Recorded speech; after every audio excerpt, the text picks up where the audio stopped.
যে ঝলকগুলি দেখলেন এগুলি আমাদের আজকের ভিডিওর প্রধান আকর্ষণ। তার আগে জানিয়ে রাখি এটি কিন্তু আগের দিনের অর্থাৎ 8ই সেপ্টেম্বর সুন্দরবন ইলিশ উৎসবের দ্বিতীয় দিনের। আমরা আপনাদের দেখার ও বোঝার সুবিধার জন্য ভিডিওটিকে দুটি ভাগে ভাগ করে নিয়েছি। তবে মান্নাদার সুন্দরবন ভ্রমণের এটি হলো চতুর্থ পর্ব। এর আগের পর্বে আমরা দেখিয়েছিলাম সজনেখালি ওয়াইল্ড লাইফ স্যাংচুয়ারি থেকে সুদর্ণখালি ভ্রমণে যাবতীয় খুঁটিনাটি। আর আজ আমাদের গন্তব্য দোবাকি।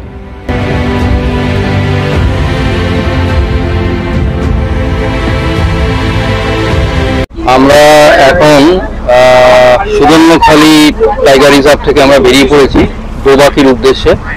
দোবাকি টাইগার রিজার্ভ এখান থেকে সময় লাগবে বলছে 2.5 ঘন্টা, লঞ্চে 2.5 ঘন্টা সময় লাগবে এবং গভীর জঙ্গলের ভেতর দিয়ে আমাদের যেতে হবে। আপনারা সঙ্গে থাকুন, জঙ্গল আরও কাছে আসবে। এখন যতদূর দেখা যাচ্ছে জঙ্গল আরও গভীর হবে, যত ভেতরে ঢুকবো জঙ্গল তত গভীর হবে। এইটাই একটা ব্যাপার। বাঘ যে দেখা যাবে তার কোনো গ্যারান্টি নেই এবং তার কোনো ইয়ে নেই। শুধু বাঘ দেখার জন্যই তাকিয়ে থাকবেন না, জঙ্গলের পাশে অনেক অদ্ভুত অদ্ভুত প্রাণী রয়েছে, বন্য প্রাণী আছে। সেই প্রাণীগুলো যদি সৌভাগ্য হয় সেই প্রাণীগুলো দেখা যাবে।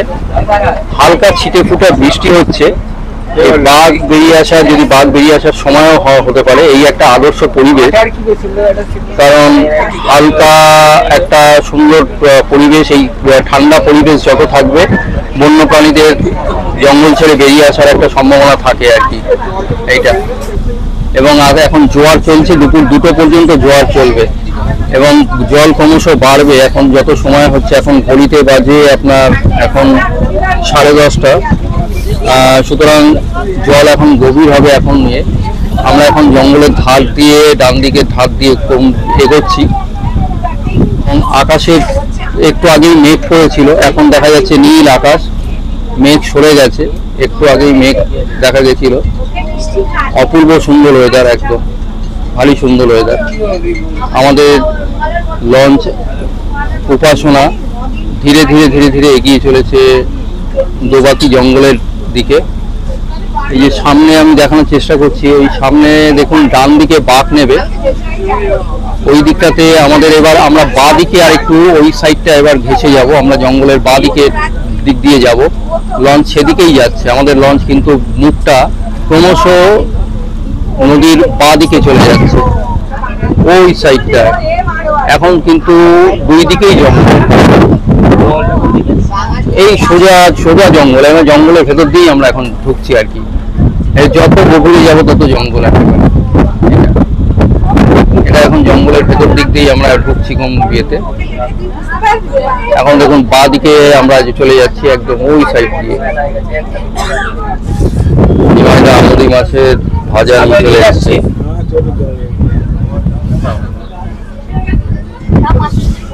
এই যে আমুদি মাছ ভাজা, না এটা আমুদি মাছ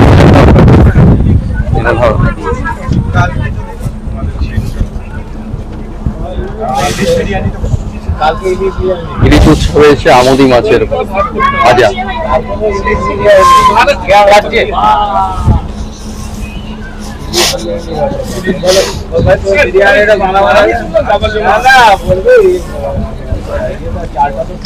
আপনারা দিতে পারছেন না, কিন্তু আপনারা যদি আসেন পাবেন, চেষ্টা করবেন আসলে আমাদের মাঝে। এখন এইটা অন্তত আমার মুখে যাক।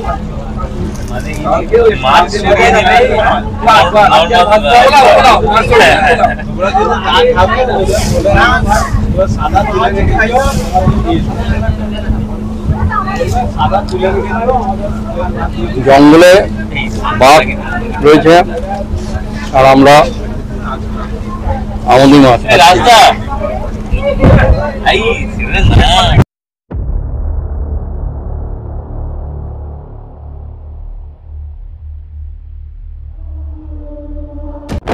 এই যে এক পরিবেশ, সুন্দরবনের বিউটি না ফিলিংস করতে হবে। যারা ফিলিংস করতে পারবে না, ফিল করতে, অনুভব করতে পারবে না, তার মানে সেই আনন্দটা পাবে না। এই যে গহন জঙ্গল, দেখো তুমি এইখানে দেখো সূর্যের মানে এত রোদ থাকলেও সূর্যের কোনো আলো যাচ্ছে না, এত গভীর জঙ্গলটা। আর তার মধ্যে লঞ্চে বসে মাজা খাওয়া এর একটা আলাদা আনন্দ, আপনারা অবশ্যই মিস করবেন না। আপনারা আসুন একবার, আপনারা আসুন। আমরা দরকার হলে ডেসক্রিপশন বাক্সে আমরা সমস্ত ডিটেলস দিয়ে দেবো, তো আপনারা সেই দেখে যোগাযোগ করে আপনারা আসুন। এর যে একটা অনাবিল আনন্দ, সেই আনন্দটাকে আপনারা উপভোগ করুন। উইকেন্ডেও আপনারা চলে আসতে পারেন, হ্যাঁ। তো সে কারণে এইটা মিস করবেন না আপনারা।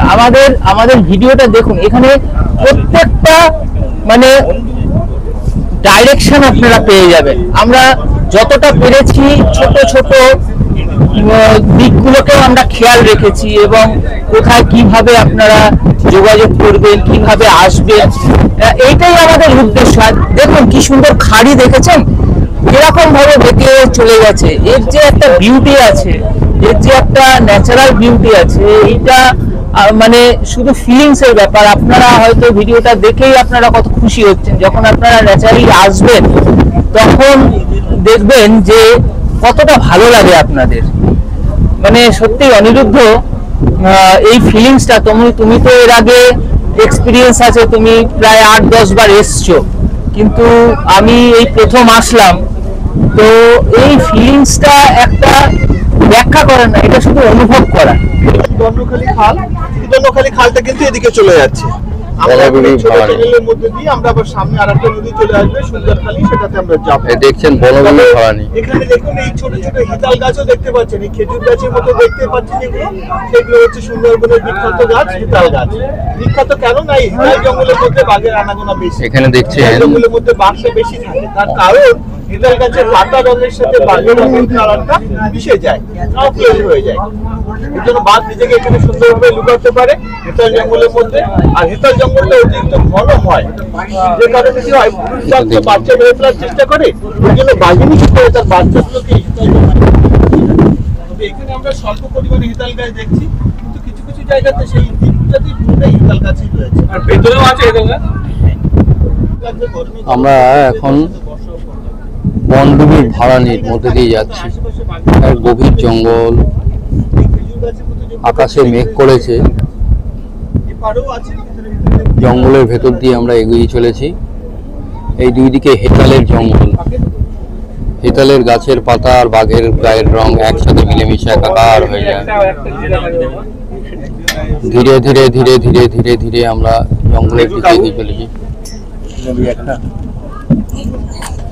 এই বৃষ্টি থেমে গেল, আবার কি অপূর্ব ওয়েদার।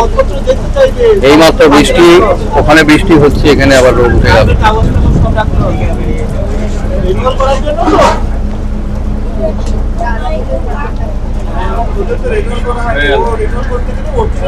ওই দিকটা এখনো বৃষ্টি হচ্ছে, কিন্তু আমাদের দেখুন পেছনে আরেকটা লঞ্চ আসছে, পেছনে আরেকটা লঞ্চ আসছে। জোয়ারের সময় কি হয়, দুই মুখ দিয়ে জলটা ঢোকে, অর্থাৎ আমাদের যেমন একদিকে বিদ্যা নদী ছিল, একদিকে গন্ডি ছিল, দুর্গাদুয়ানির দুই দিকে। তাহলে জোয়ার যখন হয়, দুই নদী দিয়ে ওই দুর্গাদুয়ানির মধ্যে জল আসে। আবার ভাটা যখন হয়, দুই মুখ দিয়ে ভাটার জলটা দুই নদীতে চলে যায়, এটাকে আমরা বলছি দুয়ানি। আর ভাড়ানি কি বলছি, এটা যেমন বনবিবি ভাড়ানি, একদিকে সুদর্ণখালি খাল, একদিকে সুন্দরখালি। কিন্তু জোয়ার হলে কি হয়, যে মুখ দিয়ে জলটা ওই খালে ঢোকে, ভাটা হলে সেই মুখ দিয়ে জলটা বেরিয়ে আসে, এটাকে বলছি আমরা ভাড়ানি। এই জন্য বলা যেতে পারে সব ভাড়ানি, এই সব দুয়ানি, এই সব ভাড়ানি দুয়ানি নয়, কিন্তু সব দুয়ানি ভাড়ানি। ওই গোসরা যেটা দুর্গাদুয়ানি আসছেন, দুর্গাদুয়ানি নদীটা আগে অনেক সরু ছিল। আমার দাদু ঠাকুরদা তারা বলতেন যে নদীর এপার থেকে ওপারে নৌকা ঠেলে যেত, এক খেলা দিত, এপার থেকে ওপারে চলে যেত, এত সরু ছিল, এত সরু ছিল। সেই নদীটা এখন অনেকটা ভেঙে ভেঙে চওড়া হয়ে গেছে। আমার বাড়ির সামনে যেটা পাকিয়ালার সামনে যে নদীটা এখন বিশাল চওড়া দেখছেন, এক সময়ে আমার দাদুরা যখন এখানে ছিলেন তখন তারা দড়ি টানা খেয়া পার হতো, দুই পায়ে দড়ি বাঁধা থাকতো, জঙ্গলে পারে না, গ্রামের সাইডটাতে ওই পাকিয়ালা দয়াপুর গ্রামের মধ্যে দড়ি ধরে নৌকা এপার থেকে তারা ওপারে যেতে হতো, বাইতে হতো না। তো কত ছোট ছিল, এখন নদীর ভাঙনের ফলে আস্তে আস্তে বড় হয়ে গেছে, কিন্তু নামগুলো তো রয়ে গেছে। সুন্দরখালী নদীতে আমরা এসে মিশলাম। ওই ডান দিকটা কি কোথায় চলে যাচ্ছে? এটা সুন্দরখালী নদী চলে গেল, আমরা চাইলে এটা দিয়ে ঘুরে সেই সুবর্ণখালী খালের দিকে আবার মিশবে গিয়ে ওই দিক দিয়ে সুবর্ণখালী চলে যেতে এটা দিয়ে আবার ঘুরে এখানে আসতে পারবো। আর এই দিকটা কোন দিকে এটা যাচ্ছে? আমরা এখন দোবাকির দিকে যাচ্ছি, আমাদের জঙ্গলের দিকে। হ্যাঁ, আমাদের ডাইরেকশন দোবাকি, সেটা এই নদী দিয়ে এদিকে যেতে হবে। এটা দোবাকির দিকে যাচ্ছে। সব তো দ্বীপ, সব চারিদিকে নদী, আপনি চাইলে এটা দিয়ে ঘুরে আবার এখানে আসতে পারবেন, এখান থেকে ঘুরে যদি আমার এই খাল দিয়ে আবার এখানে আসতে পারবো, চারিদিকেই সব নদী রয়েছে, সব তো এগুলো আইল্যান্ড। আমি একদিন হচ্ছে এরকম দোবাকি যাচ্ছি, দোবাকি যাওয়ার আগে হঠাৎ করে দেখি জোয়ার এত বেড়ে গেছে যে একটা হরিণ জলের মধ্যে জঙ্গলের মধ্যে দাঁড়িয়ে আছে। তা যেখানটা দাঁড়িয়ে আছে সেখানে গাছপালাটা একটু হালকা, তো হরিণটা দেখতে পেয়েছি। তারপরে যখন একটু কাছে গিয়ে ভালো করে লক্ষ্য করেছি, তখন দেখছি ওর মায়ের পেটের কাছে একটা ছোট বাচ্চার মুখটা উঁচু হয়ে আছে। বাবা, মানে শরীরটা বাচ্চাটা ডুবে আছে, কিন্তু মা ওর বাচ্চাকে রেখে ওখান থেকে বেরোতে পারছে না, যেতে পারছে না, এই জন্য চুপচাপ দাঁড়িয়ে আছে। মার পেটের কাছাকাছি জল, আর বাচ্চাটা জাস্ট পেটের কাছে রয়েছে। আমি সেদিনই ভাবলাম তাহলে এরা কত কষ্ট করে সার্ভাইভ করছে। এখানে বন্যপ্রাণীদের যেমন শুধু প্রকৃতির সাথে লড়াই করে যেমন বাঁচতে হচ্ছে, তার সাথে সাথে তারা কিন্তু নোনা জল খায়। এই নোনা জলটা আমরা জানি শরীরের পক্ষে খুবই ক্ষতিকারক, এটা হচ্ছে কিডনি, হার্ট এগুলো নষ্ট করে দেয়। এখানে খুব বেশি হলে বাঘেদের জীবনকাল বলা যেতে পারে তার 14-15 বছর বেশি। বাঘের জীবনকাল? তাই? হ্যাঁ, নোনা জল খাওয়ার কারণে এদের এগুলো নষ্ট হয়ে যায়, কিডনি, হার্ট। কিন্তু বাইরের একটা জঙ্গলের বাঘ কিন্তু 18-20 বছর তারা কিন্তু বাঁচতে পারে। সেই অর্থে দেখা যায় যে সুন্দরবনে বন্যপ্রাণী কিন্তু ওভারঅল লাইফ টাইম একটু কম। আচ্ছা, আমরা এখন যাচ্ছি দোবাকির দিকে। এই মুহূর্তে আমরা সুন্দরখালী নদীর সুন্দরখালী খালের উপর দিয়ে যাচ্ছি। আমাদের এই দিকটা রয়েছে পঞ্চমুখানি দ্বীপের 1 নম্বর দ্বীপ, পঞ্চমুখানি ব্লকের 1 নম্বর দ্বীপ। আর এই ডান দিকে দেখছেন যেটা পীরখালী ব্লক 3 নম্বর দ্বীপ। এটা পীরখালী 3 নম্বর দ্বীপ। আর এটা হচ্ছে আজকে হচ্ছে পঞ্চমুখানি 1 নম্বর দ্বীপ। আমরা যাচ্ছি এখন দোবাকি ওয়াচ টাওয়ারের এই মুহূর্তে।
এই যে দূরে দেখা যাচ্ছে যেটা জঙ্গল, এগুলো আমি জুম করে দেখানোর চেষ্টা করছি।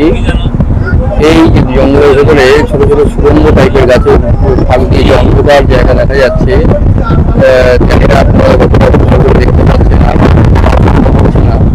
এখানে বলছে এই জঙ্গলের ভেতরে এই যে অন্ধকার থাকে, এরা মাছ ধরতে আসে, তারা এই জঙ্গলটাকে বলে আথার মানিক। এটা নাকি আথার মানিকের জঙ্গল। এখানে নালে পর্যন্ত ঢুকে না দিলে এই সেই জায়গা দোবাকি যাওয়ার পথে পড়ে। এটা পঞ্চমুখানি ব্লকের 1 নম্বর দিক বলে যাবে এই জায়গা।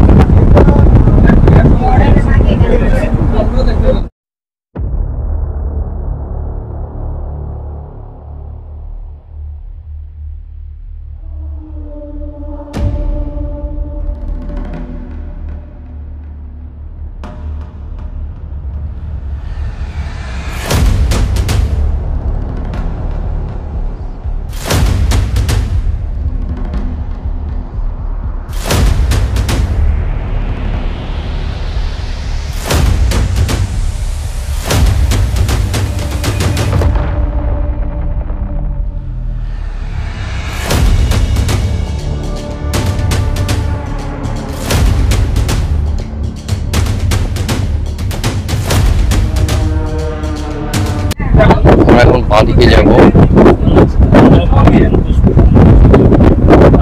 ডান দিকে এখন যাচ্ছে।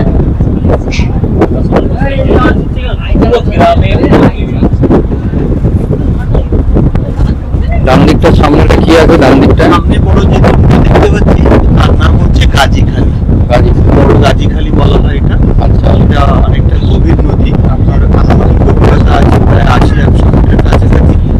আর এখানে মাঝে মাঝে আমরা ডলফিন কিন্তু দর্শন পাই এই এলাকাতে। ডলফিন এখানে পার্টিকুলার ডলফিন দেখা যাচ্ছে। অধিকাংশ সময় আর ওই যে দূরে ওই দিকটাতে এই এলাকাটা বৃষ্টি হচ্ছে, ওখানে ভারী বৃষ্টি। ওই দিকটা কি জায়গা বললেন? ওই দিকটা নিচে মিশছে ওই জায়গাটা। এই ডান দিকে দত্তভূষণ, এই বাঁ দিকে বাম দিকে দত্তভূষণ নদী, ডান দিকে গিয়ে এই নদীটা বিদ্যা নদীতে মিশছে। ডান দিকে বিদ্যা নদী, ডান দিকে গাজীখালী নদীতে পড়ছে, গাজীখালী নদী গিয়ে বিদ্যাতে মিশছে। গাজীখালী নদী গিয়ে বিদ্যাতে মিশছে। আর এই যে সোজা দেখছেন এখানে বলছে এখানে মেঘ পড়েছে, ওখানে বৃষ্টি হচ্ছে, প্রচন্ড বৃষ্টি হচ্ছে একদম। বায়ু বহে পূর্ব সমুদ্র হতে, ছলো ছলো ছলো তটিনী তরঙ্গে। বায়ু বহে পূর্ব সমুদ্র হতে, ছলো ছলো ছলো তটিনী তরঙ্গে। মন মোর ধায়ে তারি মত প্রবাহে, তাল তমালয় অরণ্যে। মন মোর ধায়ে তারি মত প্রবাহে, তাল তমালয় অরণ্যে। খুব ধোসাখাত আন্দোলনে, মন মোর মেঘের সঙ্গী। উড়ে চলে দিক দিগন্ত। আবার বৃষ্টি শুরু হয়ে গেল। যে বৃষ্টিটা ওইদিকে দেখা যাচ্ছিল সেই বৃষ্টিটা শুরু হয়ে গেল।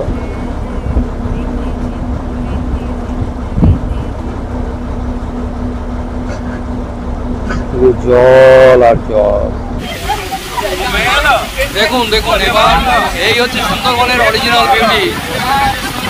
মুষলধারে বৃষ্টি শুরু হয়েছে, মুষলধারে বৃষ্টি, যার একুল ওকুল দেখা যাচ্ছে না। দূরে একটি লঞ্চ, সেও করছে, আমাদের লঞ্চ দুলছে এখন, রীতিমতো দুলছে এবং স্পিড বাড়িয়েছে। সারেং এখন স্পিড বাড়িয়ে দিয়েছে, এতক্ষণ ধিমে তালে চলছিল। এখনও আমাদের 1 ঘন্টা বাকি দোবাকি পৌঁছতে। এবার দোবাকিতে যদি এইরকম বৃষ্টি থাকে কেউ নামতে পারবে না, তো আশা করা যায় এতক্ষণ বৃষ্টি হবে না। আর কিছুক্ষণের মধ্যে বৃষ্টির তীব্রতা হয়তো কমতে পারে। এবং এখন জোয়ার চলছে, যার জন্য এখান থেকে প্রায় 50 কিলোমিটার দূরে হচ্ছে, 45 কিলোমিটার দূরে সমুদ্রের মোহনা। সমুদ্র এখান থেকে 50 কিলোমিটার, এবং যার ফলে সমুদ্রের যে ঢেউয়ের তীব্রতা এবং জোয়ারের জলের যে তীব্রতা, সেই তীব্রতা মিলেমিশে একাকার হয়ে গেছে। এবং যার ফলে এখন এই নদীতে এখন উথাল পাথাল অবস্থা। এখন চারিদিকে দেখতে পাচ্ছেন পুরো সাদা হয়ে গেছে। সুন্দরবনের কোনো সবুজের অংশ দেখা যাচ্ছে না, চারিদিকে শুধু জল আর জল এবং বৃষ্টি, মুষলধারে বৃষ্টি পড়ছে। আমাদের অনেকেই নিচে চলে গেছে, আর কয়েকজন উপরে রয়েছে। এখন বৃষ্টির ছাড়টা একটু কমেছে, কিন্তু বৃষ্টির তীব্রতা কমেনি। বৃষ্টির তীব্রতা কমেনি, চারিদিকে চেয়ারগুলো দেখেছেন ওলট পালট হয়ে গেছে, এত হাওয়ার তীব্রতা একেবারে। সুন্দরবনে এসে এই রকম বৃষ্টির মধ্যে এইরকম অবস্থা সত্যিই বিরল, তাই না? এটা একটা নতুন ফিলিংস এইরকম এক মুষলধারে বৃষ্টি পড়ছে সুন্দরবনে। এখন জোয়ারের জলও বাড়ছে, সমুদ্রের জলও উত্তাল। এইটা কিন্তু সব সময় পাওয়া যায় না, যেমন বাঘকে দেখতে সব সময় পাওয়া যায় না অনিরুদ্ধ, সেটা কিন্তু এই দৃশ্যটাও কিন্তু বিরল সুন্দরবনে মুষলধারে। তো যারা বাঘ তো দেখতে পাইনি, তাদের যেমন ভাগ্য, মানে সেটা ভাগ্যের ব্যাপার, এরকম বিরল দৃশ্যটা দেখাও বিরল। দেখো ওই ওই ওই ইয়ে খাড়ি চলে গেছে, খাড়ি চলে গেছে, কোথায় জল চলে গেছে। হেতালের বন পুরো, বাহ বাহ, কত হেতাল গাছ, অসাধারণ অসাধারণ এই দৃশ্য। হেতালের এই যে আমরা এখন যাচ্ছি, এখন এটা পঞ্চমুখানির উপর দিয়ে আবার বৃষ্টি শুরু হয়ে যাচ্ছে। এটা বঙ্গোপসাগরের টেরিটরি বলা হচ্ছে পঞ্চমুখানি। 5টা নদীর মোহনা এদিকে এসে মিশেছে। একদিকে বিদ্যা নদী, গুম্মি নদী, হেরোভাঙা নদী, মাতলা নদী আর গাজীখালী নদী, এই 5টা নদী এখানে মিশেছে। দেখছেন ভিউটা, চারিদিকে দেখুন, এক অপূর্ব ভিউ একেবারে। এই আর ওই যে দূরে দেখা যাচ্ছে ওটা হচ্ছে ঝড়খালি দ্বীপ, যেটা বাঁ দিকটায় চলে যাচ্ছি আমরা দোবাকির দিকে। লঞ্চের একতলায় রান্নাঘরে চলছে আমাদের দুপুরের আহারের আয়োজনের চূড়ান্ত প্রস্তুতি। দ্বিতীয় দিনে খাবারের মেনুতে ছিল ইলিশ পাতুরি, চিংড়ি, ডাল, ভাজা, চাটনি, পাঁপড়, অবশ্যই সাদা ভাত। এখন চলে এসেছি দোবাকি ক্যাম্পে। এইখান থেকে একটা ক্যানোপি আছে 20 ফুট উঁচু, জঙ্গলের ভেতর দিয়ে হাঁটতে হবে, একটা অদ্ভুত ফিলিং এই জায়গাটায়। আমরা এখানে যাচ্ছি, এই জায়গাটা দিয়ে আমরা নামবো।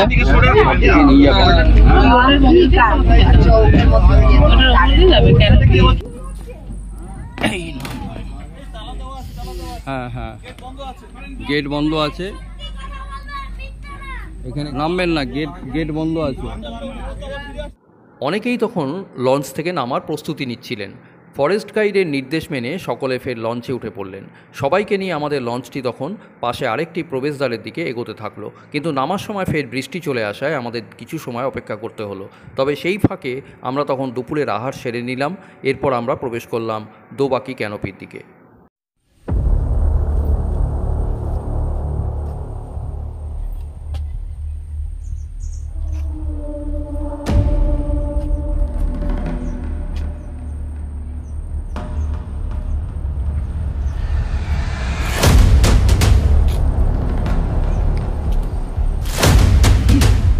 এই জায়গাটা অত্যন্ত শান্ত এবং খুব নিস্তব্ধ।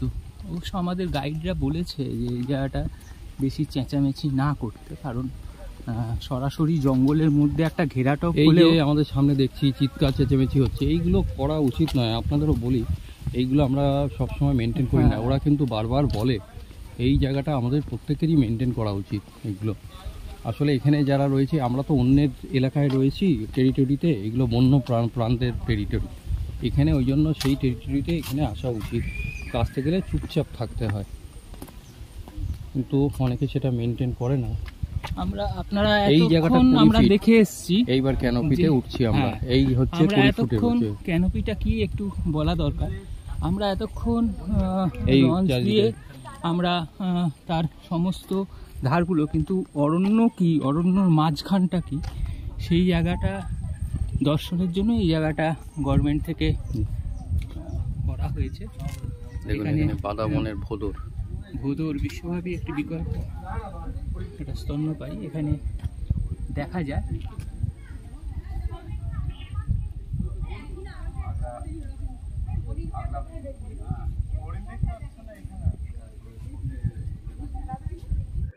ধীরে ধীরে আমরা এগিয়ে চললাম দোবাকি ক্যানোপি ওয়াচ টাওয়ারের দিকে।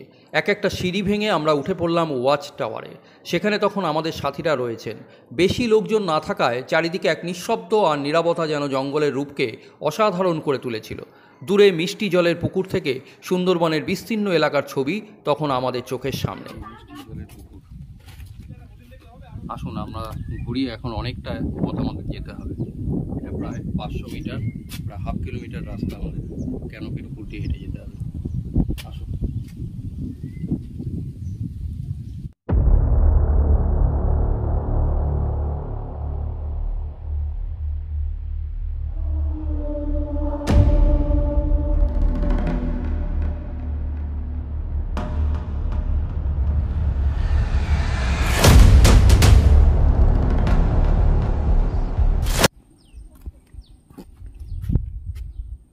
এখানে রুট অ্যাডাপ্টেশন, এখানে সব লেখা। স্নেক রুট, সাপের মতন দেখতে এই রুটগুলো, শিকড়গুলো।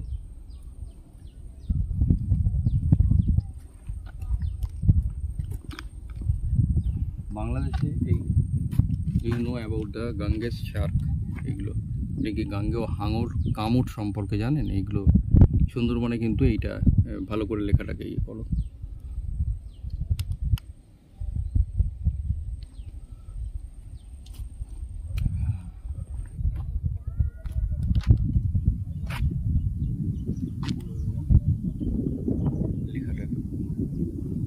চলো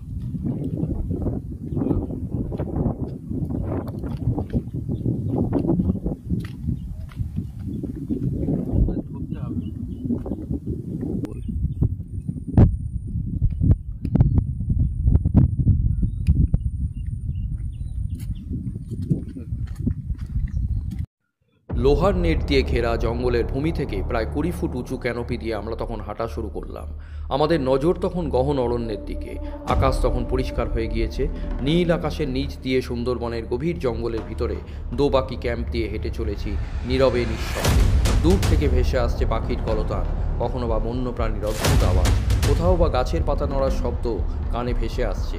সুন্দরবনের গভীর জঙ্গলের নজর তখন আমাদের দিকে। মানে একটা পাখি দেখা যাচ্ছে,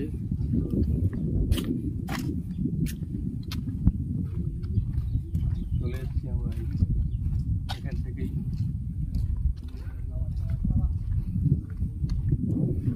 খুব সুন্দর জায়গা, এখানে নিরিবিলি ঘুরতে হবে। জঙ্গলে যখন ঘুরবেন, জঙ্গলের একটা নিয়ম আছে, একটা কানুন আছে। হ্যাঁ, জঙ্গলেরও একটা নিয়ম কানুন আছে। নীরবতাও ভঙ্গ করবেন না। চিৎকার চেঁচামেচি এই জঙ্গলের পশুরা কিন্তু এটা পছন্দ করে না। এর সৌন্দর্যকে মর্যাদা দিয়ে রক্ষা করতে হবে আমাদেরকেই। এই একটা দ্বীপের মতন, এইটাই দেখুন।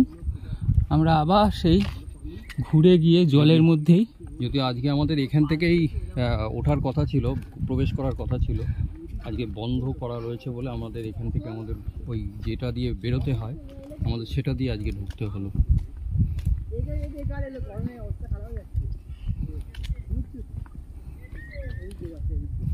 Thank you visit again. এখানটা থেকে একটা ছবি তুলে থাকবো এখান থেকে লম্বা করে।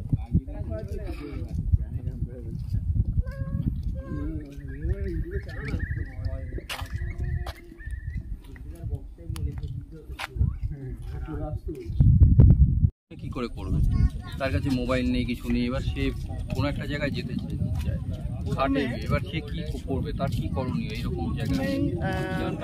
ষষ্ঠেন্দ্রিয়কে কাজে লাগাতে হবে। আচ্ছা, ষষ্ঠেন্দ্রিয় বলতে গেলে হচ্ছে বলতে হবে, আমরা জানি শীতের সময় হাওয়া কোন দিকে চলাচল করে, গরমের সময় কোন দিক দিয়ে হাওয়া চলাচল করে, সূর্য কোন দিকে ওঠে, একটা আনুমানিক আমি ভাববো যে এখন কটা বাজতে পারে, তাহলে এই সময় সূর্যটা কোন অবস্থানে থাকা উচিত, সূর্যটা কোন দিকে ঢলছে, তাহলে এই দিক থেকে কি হবে, উত্তর দক্ষিণ পূব পশ্চিম আমি বুঝতে পারবো। শীতকালে হলে হাওয়াটা নিশ্চয়ই উত্তর থেকে হবে, তাহলে ম্যাপ অনুযায়ী আমি বুঝতে পারবো যে উত্তর মানে এইদিকে, মানে লোকালিটিটা এইদিকে হবে উত্তরে।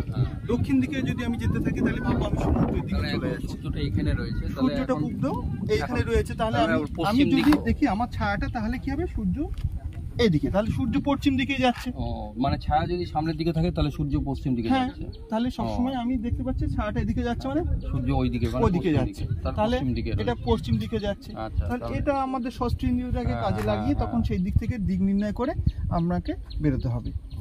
এইগুলোই সব থেকে বেশি আর ধরুন রাখতে যদি হয়। এখন ধরুন হলো না, এবার কোনো কারণে এইরকম একটা বিপদের মুখে পড়ে গেল, এবার সে কি তখন এই গাছের উপরে যদি উঠে আশ্রয় নেয় সে কদিন থাকতে পারবে? সেইটাই আপনাকে ওখান থেকে বেরোনোর একটা সচেষ্ট করতেই হবে, যে কোনো একটা নদীর পাড়ে আপনাকে পৌঁছাতে হবে, যেখান থেকে লঞ্চ কোনো যদি যায় লঞ্চ, তাদেরকে বোট, জেলে, সাহায্য হ্যাঁ সেগুলোকে নিতে হবে। আপনাকে নিতে হবে। আর আমি একটা পরামর্শ দেবো, যে কোনো একটা অচেনা জায়গায় গেলে আপনাদের এখন হাতে সবার মোবাইল থাকে, হ্যাঁ। অবশ্যই আপনি গুগল ম্যাপটাকে দেখে নেবেন, নিতে হবে। আমি এইখানে আছি, এইখানে যাচ্ছি, অবস্থান তাহলে আমার যেখান থেকে আমি শুরু করেছি সেই জায়গার লোকেশনটা উত্তর, দক্ষিণ, পূব, পশ্চিম কিরকম হতে পারে, এগুলো একটুখানি দেখে নেওয়া ভালো।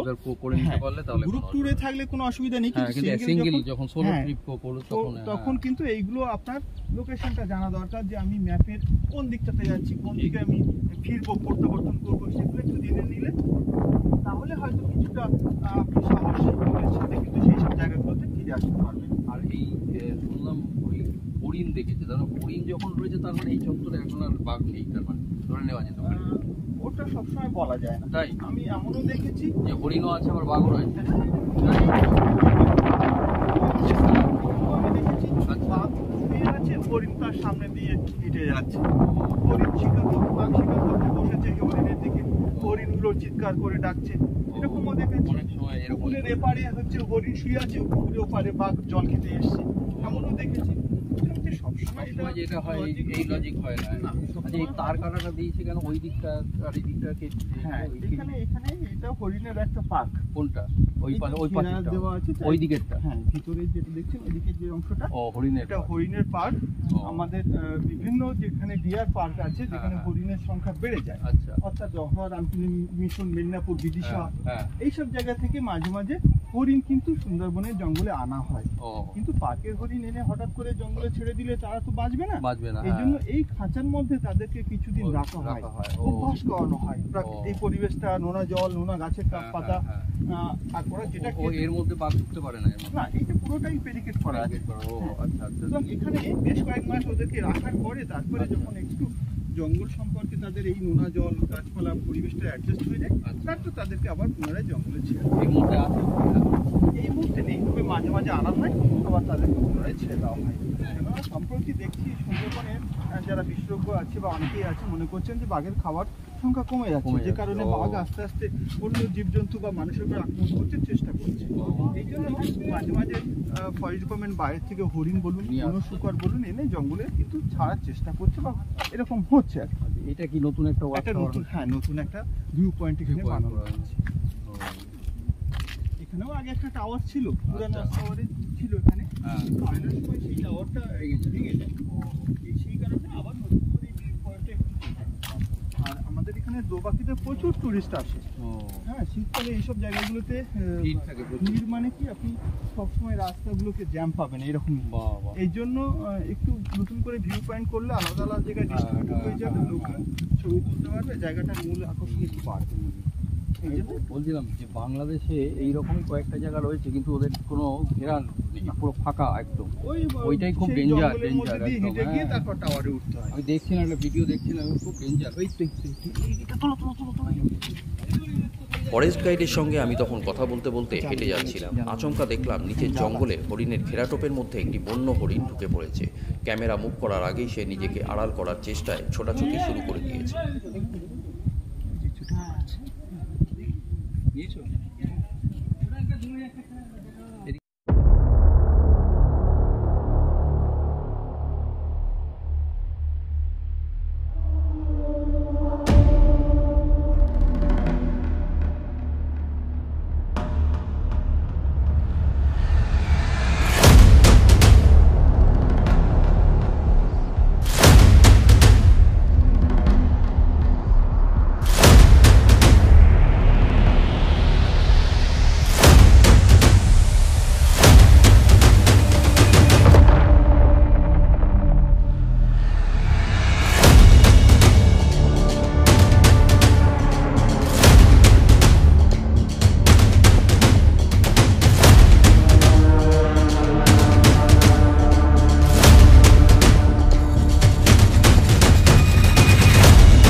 পাখিরালয়ে, কারণ 4:30-র মধ্যে জঙ্গল ছেড়ে দিতে হয়।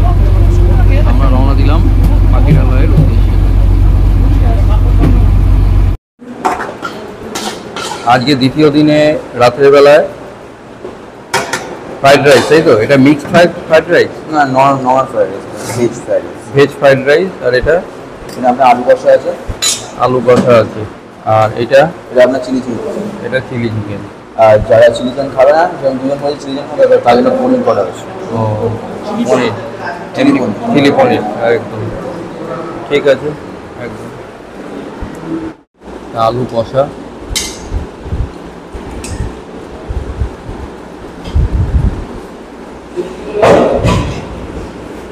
ভালোই।